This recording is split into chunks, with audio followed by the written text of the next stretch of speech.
Hi, this is Tuna with Tuna Tech, here with my review of the 2020 iPhone SE. I hope you enjoy. I'm an Android user, but I also dabble with Apple products. This review is an unbiased opinion on the iPhone SE. I purchased the white iPhone SE 2020 in 64 gigabytes. I'm hoping with cloud storage I won't need more than that. The unboxing experience is pretty self-explanatory. White box. And as you know, as an iPhone 8, iPhone 7, and iPhone 6, the packaging is very similar. There are some slight changes to the actual unit itself, but the iPhone unboxing comes with the phone, a 5-watt charger, cable, as well as the Lightning port earbuds. In today's age of huge phones with big screens and slim bezels, the iPhone SE 2020 kind of bucks that trend, as it's only a 4.7 inch, what Apple's calling a Retina LCD, with a 720p resolution. I was not thoroughly impressed, but it's actually okay in everyday to-day use. The iPhone SE does support wireless charging, and that is a welcome addition to this budget-friendly phone. Being that this is a smaller phone, it does have chunky bezels, but it is one-handed phone. It's very convenient, fits in your pocket, and it's easy to take with you on family trips for quick point-and-shoot pictures. And that's another talking point. The camera, while it's very good, can't compete with more the flagship level. Many reviewers have said this is true. I, in my experience, do not see that, but it's a good camera and it's very pocketable. The iPhone SE 2020 differs from the iPhone 8 in that the Apple logo is now in the center of the back, like the other range of iPhone 11 products. From what we've read, the camera module is either that from the 8 or the XR, but the big differentiating factor is the Bionic 13 chip, which will use its visual processing to help improve the camera performance.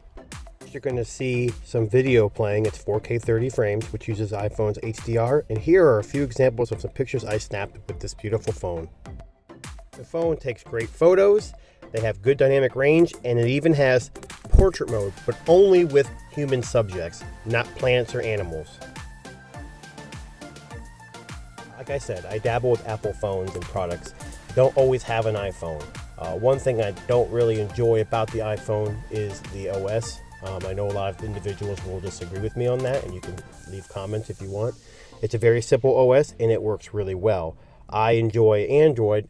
The difference is customizability and being able to do more things with it.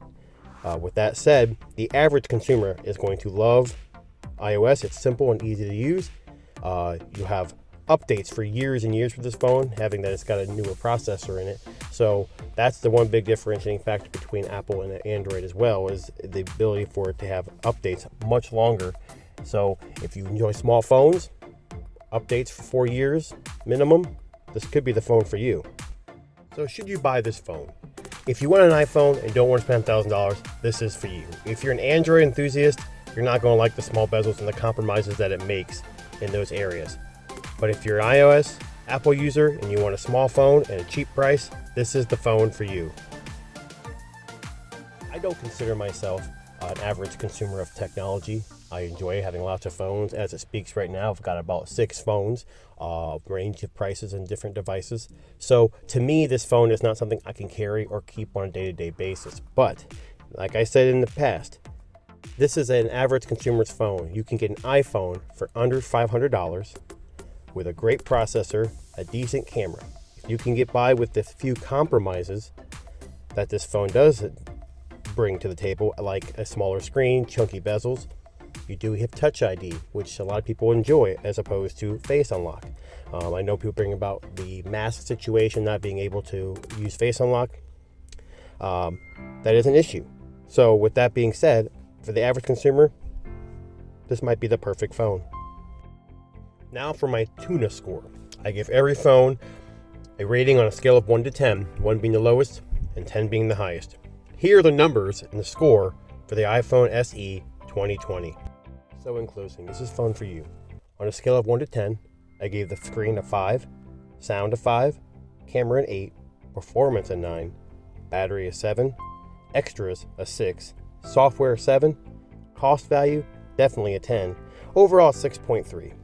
Again, this is my rating and you may have a different opinion. Thanks for watching. Hit the like button and subscribe. Thanks.